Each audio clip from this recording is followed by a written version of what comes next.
मेरी पार्टी, अपना दल, आप जानते हैं लंबे समय से हम एनडीए के घटक हैं और उत्तर प्रदेश में माननीय प्रधानमंत्री श्री नरेंद्र मोदी जी के नेतृत्व में हमने एक नहीं पांच चुनाव एनडीए के घटक के रूप में लड़े हैं। और मुझे बड़ी खुशी है आपके बीच में कहते हुए कि 2 विधानसभा के चुनाव और 3 लोकसभा के चुनाव हमारे उत्तर प्रदेश की जनता ने हर चुनाव में एनडीए गठबंधन को अपना भरपूर आशीर्वाद दिया है।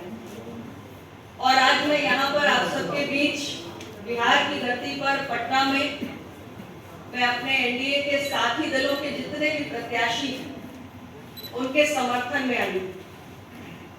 और वैसे तो मैं अपनी बात को आगे बढ़ाने से पहले ये कहूंगी कि मैं लंबे समय के बाद आई, मैं बहुत ज्यादा यहाँ आती हूँ, बहुत लंबे समय के बाद आई और मैं एयरपोर्ट पे उतरी तो मैंने देखा कि भाई वाकई पटना तो बदला बदला नजर आ रहा है। इतना शानदार एयरपोर्ट बन गया, मरीन ड्राइव से होते हम होटल मोरिया पहुंचे, आपके बीच में आए, थोड़ी बहुत जानकारी की लोगों से तो पता चला कई फ्लाईओवर्स बन गए हैं, सड़कें बन गई हैं, तो बहुत सारा विकास तो पहला कदम रखते ही यहाँ पर महसूस हुआ। मुझे खुशी हुई कि बिहार बदलाव की राह पर आगे बढ़ा है। और अभी हम सभी जानते हैं कि पहले चरण की पोलिंग यहाँ खत्म हुई और बिहार की जनता को मैं बहुत बधाई देना चाहती हूँ कि उन्होंने रिकॉर्ड मतदान किया। मतलब यहाँ की जनता ने अपना पिछला सारा रिकॉर्ड तोड़ दिया। इस बार 65% के लगभग मतदान हुआ, जो बहुत ही शानदार है। और हम मानते हैं कि एनडीए गठबंधन के लिए बहुत बड़ा शुभ संकेत है।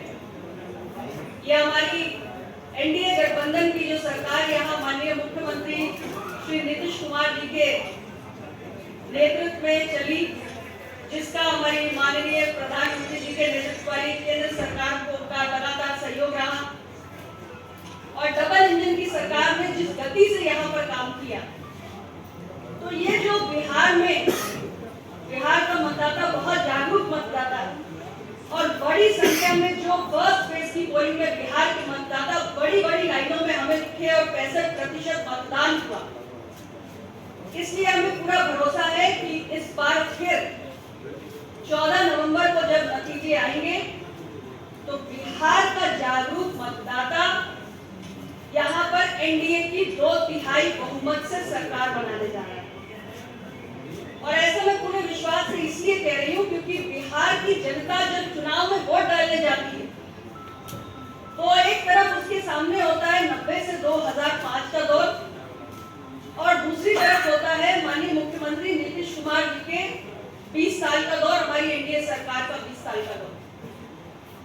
और अगर मैं उन 15 सालों की बात करूं तो उसका एक नजारा तो अभी मुझे सुनने में आया। यानी कांग्रेस पार्टी के बड़े नेता हैं, उन्होंने ऐसा शर्मनाक और दुर्भाग्यपूर्ण मैं कहूंगी बयान दिया है कि अभी तक तो आम आदमी के लिए कट्टे की बात होती थी, अब तो सीधे प्रधानमंत्री की कनपट्टी पर कट्टा लगाने की बात हो रही है। बिहार की जनता को समझने की आवश्यकता है कि ये लोग तो चुनाव के बीच में कट्टा तमंचा की भाषा से बाज नहीं आ रहे, यानी राजद का रंग तो पूरी तरह कांग्रेस पर भी चढ़ गया है।